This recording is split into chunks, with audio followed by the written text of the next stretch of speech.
Insetos gigantes, colossos minúsculos e baleias que antes eram pequenas e viviam na Terra. Na história do tamanho, expectativas se invertem. Os ratos são os heróis. As formigas são as rainhas. E os seres humanos estão ficando maiores.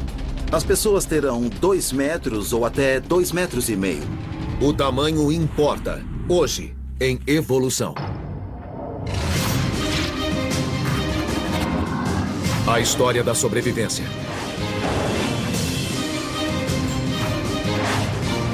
Evolução. E se existisse um mundo onde os animais grandes fossem pequenos? E os animais pequenos fossem grandes? Na verdade, nós vivemos nele. Os tamanhos dos animais parecem fixos, mas ao longo do tempo evolucionário estão sempre mudando e são cheios de surpresas. Hoje, o maior animal terrestre do mundo é o elefante africano de savana. O maior tem 4 metros de altura e pesa 11 mil quilos. As formigas que fervilham no chão são bem menores, é claro, e pesam menos de 1 grama. Os elefantes pesam mais que as formigas, certo? Errado. A biomassa é a soma total do peso de um grupo de animais ou plantas. O incrível é que a biomassa das formigas corresponde a 20% da biomassa de todos os outros animais terrestres. Embora cada formiga seja minúscula. De fato, as formigas dão de 10 a 1 nos elefantes. A biomassa destes é 3 milhões de toneladas e a das formigas, 33 milhões. Peso, comprimento, altura. Nada é fixo. Nada é certo. O tamanho muda porque é capaz de determinar o destino de um animal. Para os animais, o tamanho importa. Faz diferença em todas as interações com outros organismos. Faz diferença em como vivem em seu ambiente. Afeta quanto precisam se alimentar, do que podem se alimentar e afeta quem se alimenta deles. Tudo depende do tamanho. A história do tamanho é uma série interminável de episódios de ficção científica. Insetos grandes como aves. Parentes de elefante pequenos como pôneis. A única diferença é que essas histórias são fatos científicos. Adoraria ter um mamute em casa. Os mamutes pigmeus, parentes dos elefantes, viveram nas Ilhas do Canal, na costa da Califórnia. O paleontólogo Larry Eggenbrod foi o primeiro a identificar esses mamutes pequenos, mas adultos, em 1994. Recebi um telefonema do Parque Nacional das Ilhas do Canal e disseram que haviam descoberto um esqueleto grande. Queriam que eu determinasse se era um mamute. Os mamutes surgiram há cerca de 1.800.000 anos, e algumas espécies ainda existiam 4.000 anos atrás. Os mamutes eram maiores que os elefantes modernos e mediam mais de 4 metros. Mas o que Eggenbrod encontrou na ilha era estranhamente menor. No Museu do Mamute, em Hot Springs, Dakota do Sul, Eggenbrod compara esses animais. Esse é um fêmur de outro mamute, o mesmo que encontramos lá. É um fêmur direito, mas pode ver que é muito pequeno, uma fração do tamanho deste grande mamute colombiano. Um estudo do desgaste dos ossos concluiu que o animal menor não era um filhote, mas sim um adulto plenamente desenvolvido. Depois dessa descoberta, anos de escavações revelaram que toda uma comunidade de mamutes pigmeus tinha existido na ilha. Na ilha, o tamanho médio dos mamutes é de 1,60 m. Esses mamutes tinham 1/10 do peso e metade do tamanho de seus parentes continentais, e ainda existiam há 20.000 anos. Por que a evolução os tornou tão pequenos? Eggenbrod sabia que o ambiente desempenhou um papel. E que coisas estranhas acontecem com o tamanho de animais em ilhas. Nas Ilhas de Galápagos, no Oceano Pacífico, as tartarugas podem pesar quase 320 quilos, 3 vezes mais que as tartarugas do continente. A ilha de Komodo, na Indonésia, é o lar do maior lagarto do mundo, o dragão de Komodo, de 3 metros de comprimento. Esses animais aumentaram quando longe dos predadores. Então, por que os mamutes encolheram?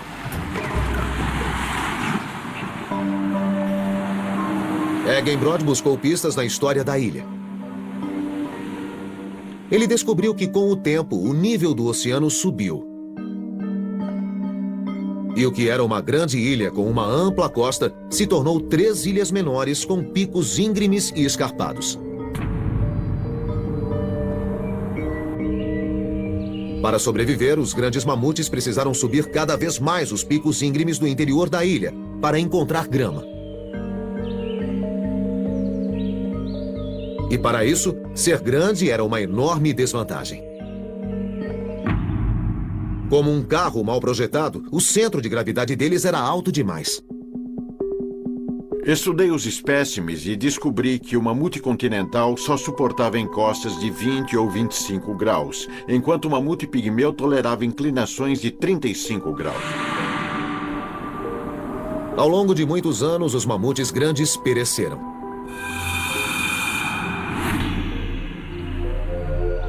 Os menores sobreviveram, se reproduziram e criaram gerações ainda menores. Até que só restaram os pigmeus. Em termos evolucionários, trata-se de uma adaptação. A ilha selecionou um animal menor capaz de alcançar os pastos altos. Como acontece com todos os animais, o tamanho dos mamutes pigmeus foi determinado por uma complexa rede de fatores. Nessa ilha, a oferta de alimentos e o terreno bastaram para tornar a massa deles 1/10 da original.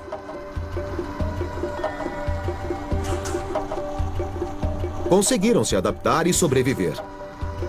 Até que os seres humanos entraram em cena. Acho que esses mamutes viram os primeiros humanos chegarem à ilha. E essas primeiras pessoas viram uma fonte de carne que era controlável. Lamento o fato de eles não estarem numa ilha à qual ninguém chegou. Eles ainda existiam na ilha Wrangel há 3.700 anos, quando os egípcios recolhiam rochas para fazer as pirâmides. Os seres humanos contribuíram para a extinção dos mamutes, mas Eggenbrod espera que um dia eles possibilitem o retorno desses animais. Sou a favor da clonagem no caso dos mamutes. Não vejo por que não trazê-los de volta se tivermos a tecnologia para isso.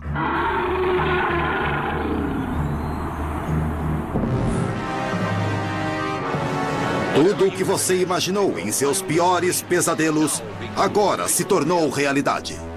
Esse anúncio de um velho filme de ficção científica mostra uma abelha do tamanho de um carro. O que ela está fazendo? Está nos prendendo. Os insetos nunca foram tão grandes. Mas registros fósseis de 260 milhões de anos atrás mostram que realmente existiram insetos como a meganeura, ancestral da libélula, voando com asas de quase 1 metro.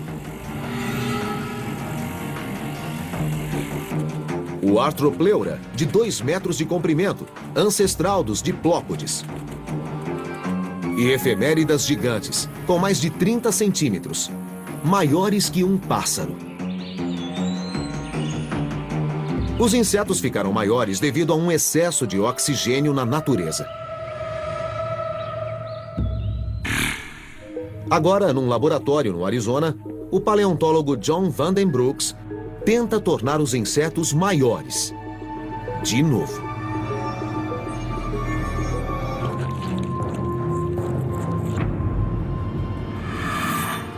Criamos insetos neste laboratório, com níveis diferentes de oxigênio para ver como afeta o desenvolvimento. O maior inseto do mundo é o besouro Titanus, da América do Sul, que chega a 16 centímetros de comprimento. Por que não fica ainda maior? O nível do oxigênio atual é de 21%. E, ao contrário do que se pensa, o nível do oxigênio variou muito ao longo do tempo geológico. Os níveis de oxigênio foram os maiores já registrados quando os insetos eram gigantes. Por isso eles cresceram na época e não agora? Esse raio-x em vídeo de um besouro mostra o inseto respirando não por um sistema fechado, com pulmões e corrente sanguínea levando oxigênio, como nos humanos, mas por uma série de tubos, como um canal de ventilação aberto, que traz o ar do mundo externo, através da carapaça dura e inflexível do inseto. Esses tubos se chamam traqueias e impedem que os insetos atuais cresçam demais.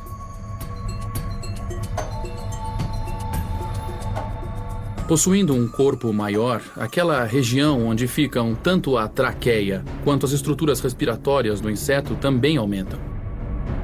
Quando o inseto torna-se maior, os tubos respiratórios aumentam e comprimem os músculos. Logo, ele atinge o tamanho máximo, porque o inseto sem músculos nas patas não pode fugir dos predadores. Os insetos de Vandenbrooks receberam níveis de oxigênio que aumentaram dos atuais 21% na atmosfera para os 30% que existiam no tempo dos insetos gigantes. O resultado foram insetos de 25% a 30% maiores. Como a traqueia pode extrair ar o bastante, continuando do mesmo tamanho com as próximas gerações, quem sabe quanto esses insetos ainda podem crescer? E se o nível de oxigênio voltar a subir? Os insetos daquele velho filme de ficção científica podem se tornar uma atração do nosso próprio futuro? A resposta é: provavelmente não. Com níveis de oxigênio maiores, insetos podem alcançar um tamanho bem maior do que o esperado, mas só porque podem crescer não significa que eles crescerão. Então, outros fatores, como a predação e a oferta de alimentos, também agirão em combinação com fatores ambientais para estabelecer o tamanho de um grupo de insetos ou até mesmo de um inseto individual.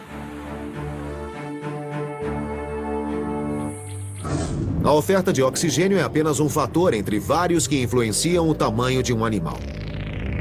Alguns desses fatores, como a gravidade, conhecemos há muito tempo. Outros ainda são mistérios. Por exemplo, a baleia azul, que se tornou um dos maiores animais existentes. As mandíbulas desse animal são capazes de engolir um carro. Agora, esses dois cientistas acham que finalmente decifraram o mistério da baleia azul. Olha os músculos. Eu nunca vi nada parecido. Sim, realmente é inédito.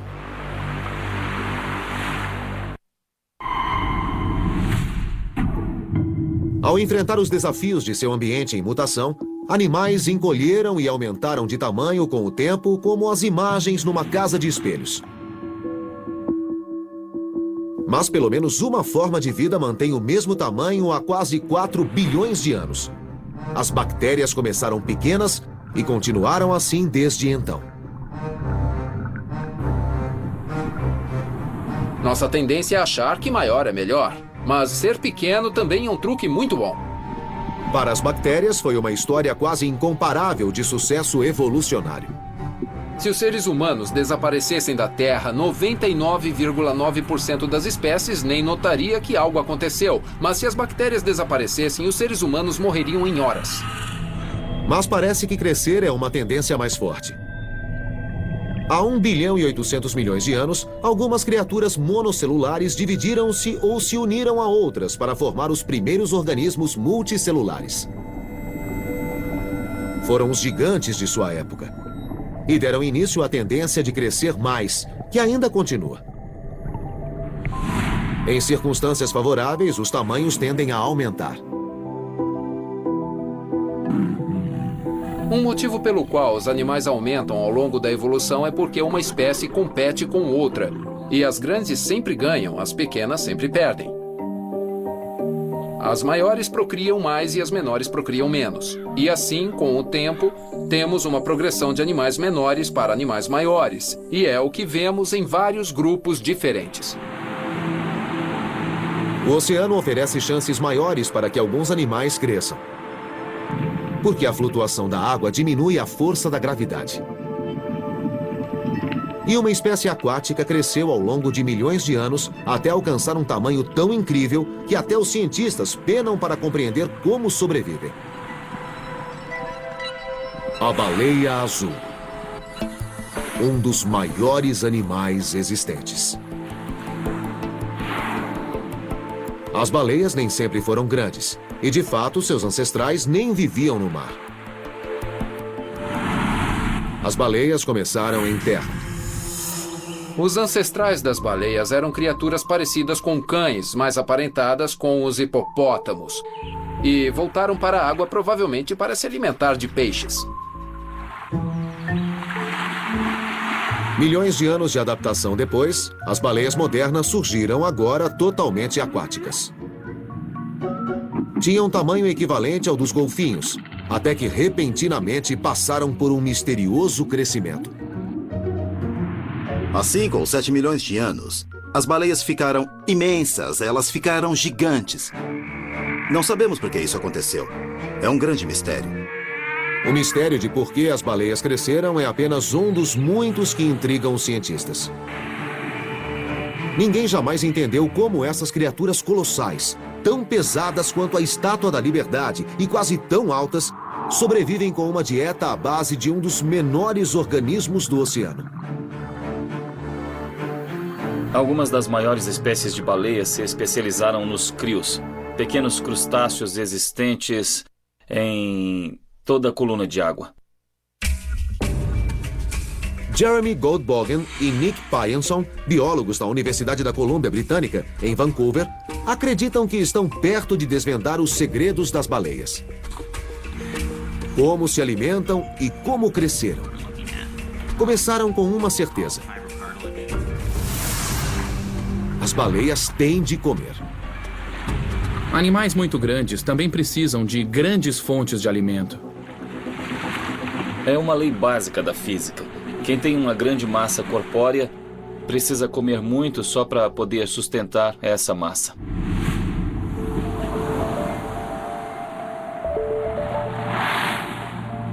A baleia azul precisa de 1 tonelada de alimento por dia. Ela se alimenta na superfície, abrindo a boca para engolir até 68 mil litros de água de uma vez. O equivalente a 30 ofurôs. A baleia então expele a água de volta para o mar, mantendo os crios na boca. Consegue prendê-los com uma singular cortina de placas flexíveis presas ao maxilar superior, as chamadas barbas. Ao longo da evolução, perderam os dentes e desenvolveram as barbas. É um mecanismo simples de filtragem que extrai as presas da água. Mas mesmo com barbas, a baleia captura apenas 10 quilos de crio na superfície. Teria de fazer 100 refeições por dia, uma tarefa aparentemente impossível. Nós queríamos saber se as baleias conseguiam satisfazer suas necessidades de energia. As baleias não poderiam ser tão grandes se não comessem o bastante. Seu tamanho estaria relacionado com o modo de obter alimentos? Um grande avanço ocorreu por acaso. Em 2003, Goldbogen participou de uma expedição com o Instituto Oceanográfico Scripps e o Instituto Cascadian. Eles prenderam gravadores nas baleias com aparelhos de sucção para estudar seu canto. O estudo mediu a velocidade das baleias, a profundidade delas quando nadam. Mas as baleias não cantaram e os dados pareciam inúteis. Até que Goldbogen percebeu que as baleias agiam de modo estranhamente ativo. Uma análise detalhada revelou que elas se alimentavam a 180 metros da superfície. Esse refeitório secreto seria a chave do sucesso da baleia? Foi a primeira vez que vimos o que as baleias fazem debaixo da água. Pelo menos baleias desse tamanho. Com esses dados, a equipe chegou à primeira explicação detalhada da alimentação das baleias nas profundezas. Primeiro, a baleia mergulha e bate a cauda algumas vezes para ganhar impulso. Após 12 metros de descida, os pulmões da baleia fecham devido à pressão da água e ela cai como um peso morto. Ao avistar uma concentração de crios, ela subitamente abre a boca a quase 90 graus. A baleia rapidamente fecha a boca, expele a água durante 30 segundos e prende os crios atrás das barbas. Uma baleia adulta executa a investida em 6 segundos. Leva 3 segundos para abrir e 3 segundos para fechar as mandíbulas. Essa é apenas metade da técnica. A segunda envolve uma grande cavidade que se abre sob o maxilar inferior. É semelhante ao que nós temos aqui sob o queixo. O tecido das baleias vai do queixo até chegar aqui no umbigo. Segundo a pesquisa, cada mergulho resulta em 4 investidas e dura cerca de 7 minutos antes que a baleia tenha de subir para respirar. Só no Oceano Antártico, o crio tem biomassa de 500 milhões de toneladas, o dobro da humana, e é encontrado nos oceanos do mundo todo. Esse abundante alimento é um fator-chave para que as baleias tenham se tornado gigantes dos mares. Com densos grupos de crios disponíveis a 180 metros da superfície, mesmo ingerindo apenas 10 quilos por mordida, as baleias podem conseguir o alimento necessário em apenas 4 horas por dia, o que lhes deixa muito tempo para cantar. A equipe acha que o desenvolvimento de barbas e desse estilo de alimentação pode explicar o crescimento rápido e misterioso das baleias há 5 ou 7 milhões de anos. Um dos motivos desse crescimento é que a flutuação da água ajuda a atenuar o efeito da gravidade. Mas os saurópodes, os maiores animais que já viveram na Terra, chegaram quase ao mesmo tamanho, mesmo sem ter essa vantagem. Como conseguiram? Os saurópodes tinham pescoços inimagináveis para os seres humanos.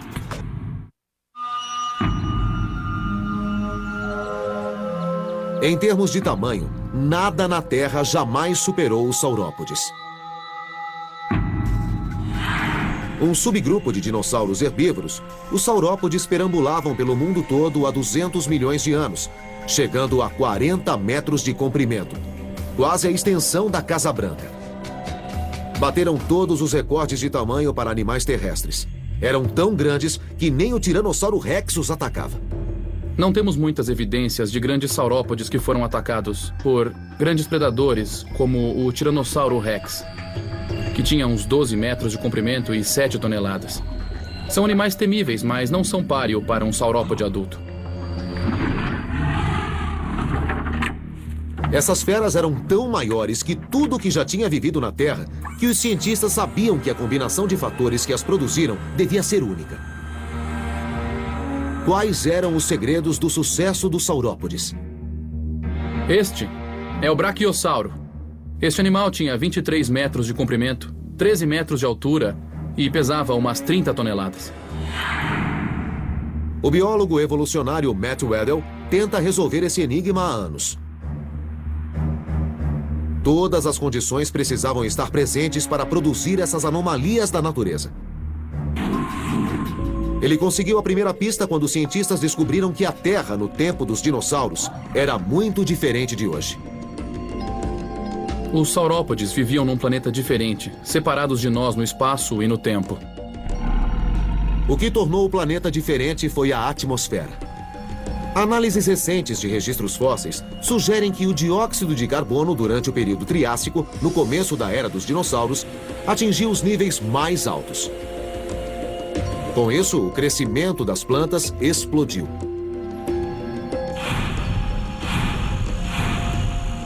Quando as plantas crescem nessas condições, elas praticamente dobram de tamanho. Mais plantas respirando dióxido de carbono significaram mais alimento para os herbívoros. E nunca houve vegetarianos que comessem mais que os saurópodes. Para os maiores saurópodes, a necessidade diária de alimento era da ordem de 1 tonelada de vegetais. Suas cabeças eram máquinas de morder.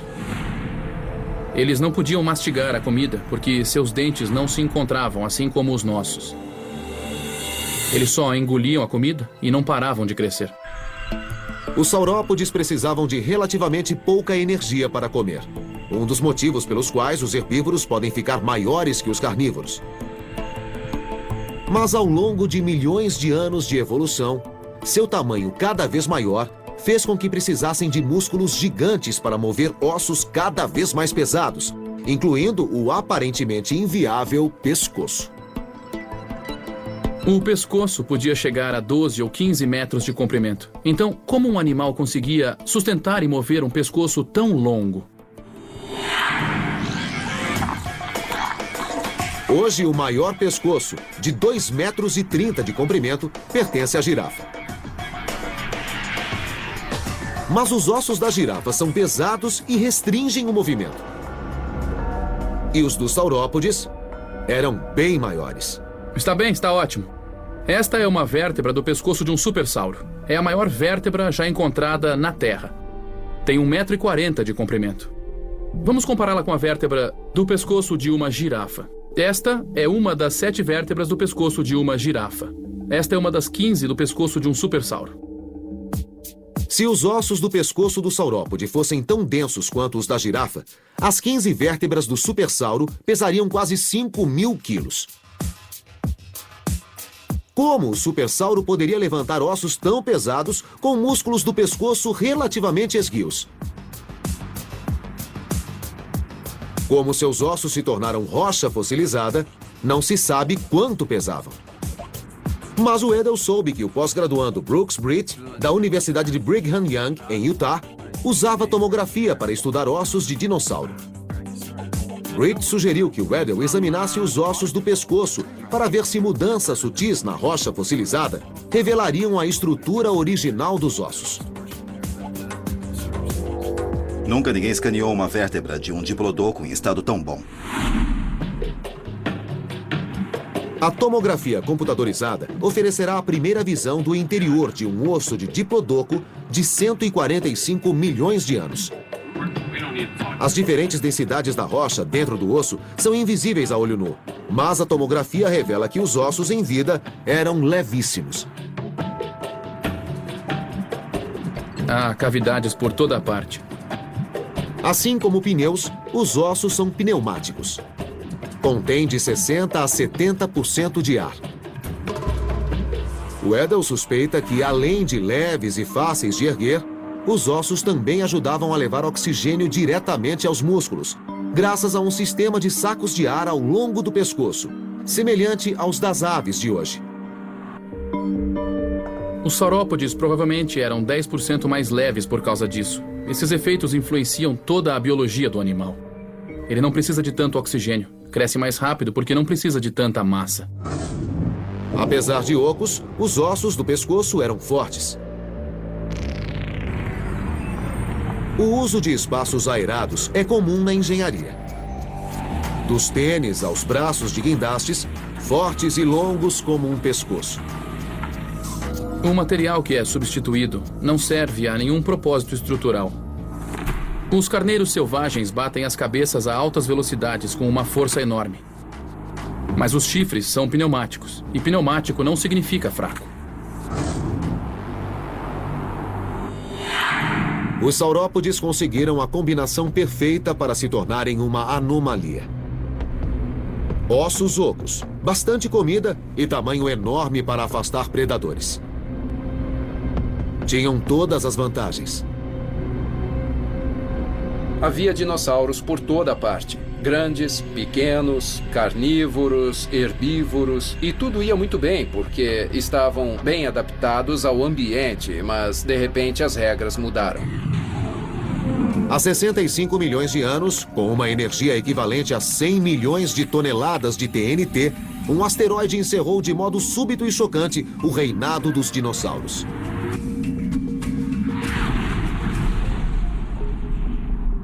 O calor da explosão percorreu o planeta e elevou a temperatura para 700 graus centígrados, matando os maiores dinossauros em questão de horas. O mundo se tornou um imenso forno e sua abundante vegetação foi extinta. Todos os animais grandes estavam em desvantagem porque precisavam de muita comida e havia restado pouca. Eles não puderam sobreviver. Mas os mamíferos estavam em grande vantagem porque eram pequenos. Todas as espécies com mais de 10 quilos, 70% da vida na Terra, entraram em extinção. As condições para a vida na Terra sofreram um reajuste radical. De repente, pequenos mamíferos de sangue quente, os ancestrais dos roedores, ganharam um passaporte para o sucesso. Hoje, há roedores em todos os continentes, exceto a Antártica. São mais de 2.000 espécies, com bilhões de indivíduos. E seus descendentes, todos os mamíferos da Terra, inclusive os seres humanos, ocupariam todos os nichos do planeta. Um evento de extinção em massa há mais de 65 milhões de anos eliminou da face da Terra todas as espécies com mais de 10 quilos. 70% das formas de vida do planeta foram completamente destruídas. Mas pequenos mamíferos, muito menores que os atuais roedores, sobreviveram. Ele teria sido um gigante comparado aos mamíferos da época. A bióloga evolucionária Felisa Smith estuda uma criatura aproximadamente 200.000 vezes menor que um saurópode, mas igualmente importante na estranha história do tamanho. O incrível rato silvestre, que muda de tamanho. Esses ratos estão entre os mamíferos mais sensíveis à temperatura. Os ratos silvestres americanos são pequenos onde o clima é quente e têm o triplo do tamanho quando o clima é frio. Os animais na parte sul da cadeia, nas montanhas Sangre de Cristo, no Novo México, são os menores. Na parte norte da cadeia, no Canadá, 1 quilo. Os animais têm 3 vezes este tamanho. Os ratos silvestres vivem numa das regiões mais quentes da Terra, o Vale da Morte. O que indica como esses mamíferos sobreviveram quando a maioria dos outros morreu após o impacto do asteroide.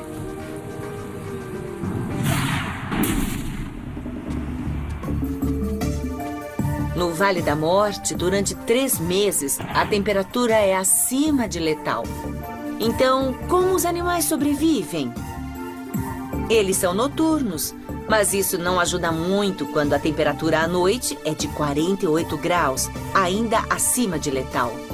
Smith fez várias viagens ao abrasador Vale da Morte e descobriu o segredo da sobrevivência do rato silvestre. Os animais constroem enormes tocas. Descobrimos, para nossa surpresa, que cavando túneis profundos, alguns desses animais chegavam a um lugar do outro lado, 20 graus centígrados mais fresco que o exterior. O que é uma grande diferença. Essa vantagem lhes permitiu sobreviver. Para os ratos silvestres do Vale da Morte e para os primeiros mamíferos, ser pequeno era uma vantagem. Eles puderam se esconder e sobreviver com pouco, até que as fontes de alimento voltassem e a vida na Terra florescesse novamente. Os mamíferos se ramificaram em milhares de espécies, de leopardos, coelhos, a seres humanos. E 3/4 dessas espécies aumentaram de tamanho com o tempo. Quando estudamos a sequência de fósseis, vemos que em várias espécies os animais se tornaram cada vez maiores. Não diria em todos os grupos, mas em vários deles. Por exemplo, os cavalos na América do Norte têm um registro fóssil que documenta o aumento de tamanho ao longo de dezenas de milhões de anos. No sentido evolutivo, a seleção sempre é para tamanhos maiores. Facilita a conquista de parceiros, a luta de outros indivíduos no caso de carnívoros e o roubo de carcaças de outras espécies. Há muitas razões para ser grande. Blair Van Valkenburg leciona Ecologia e Biologia Evolucionária na Universidade da Califórnia. Especialista em lobos, do passado e do presente, Valkenburg afirma que o tamanho aumenta o risco. Os mamíferos carnívoros cresceram até atingir um ponto de virada. É muito interessante. Os mamíferos carnívoros podem ser divididos em 2 grupos dependendo do tamanho. De um lado, os com menos de 20 quilos e de outros com mais de 20 quilos. Acima de 20 quilos, os mamíferos carnívoros passam a comer presas bem maiores. Caso contrário, teriam de caçar com muita frequência. Imagine um dia na vida de um lobo. Ele diz, vou comer ratos hoje. Ele sai e caça um rato. Gostei, mas ainda estou com fome. Então caça outro rato, continua com fome. Outro rato e outro e outro. E a cada rato ele gasta a energia que obteve com o rato anterior. Então, ele pode passar o dia inteiro caçando e nunca ficar saciado ou satisfeito. O equilíbrio entre tamanho, alimento e a energia necessária para consegui-lo implica que nenhum mamífero carnívoro pode ter mais de 1.000 quilos, ou 300 quilos a mais que o mais pesado urso polar. Os animais não podem crescer infinitamente. Muitos fatores entram em jogo. Eles precisam conseguir oxigênio para manter os tecidos vivos. Se forem muito grandes, isso é difícil. Eles precisam conseguir bastante alimento. Se forem grandes demais, pode não haver alimento suficiente. A maioria precisa se movimentar o tempo todo e sustentar o peso do corpo. Se forem grandes demais, é impossível. O lobo pré-histórico surgiu há cerca de 9 milhões de anos e pesava 68 quilos, o dobro do lobo cinzento atual. Foi um sucesso evolutivo por algum tempo. Mas ele não conseguiu se adaptar quando uma mudança climática extinguiu parte das suas presas. Após 100 mil anos de convivência com seu parente, o lobo cinzento, o comilão lobo pré-histórico entrou em extinção há 10 mil anos. Os dinossauros carnívoros, é claro, ficaram bem maiores. Mas mesmo um réptil eficiente como o Tiranossauro Rex não foi além de seu tamanho máximo. O Tiranossauro Rex teve limitações de tamanho porque dependia de carne. Estudos sugerem que carnívoros não podem ficar maiores que o Tiranossauro Rex. Às vezes não dá para continuar crescendo. E quanto aos seres humanos? Estamos ficando cada vez maiores e mais altos? E, portanto, correríamos risco de extinção?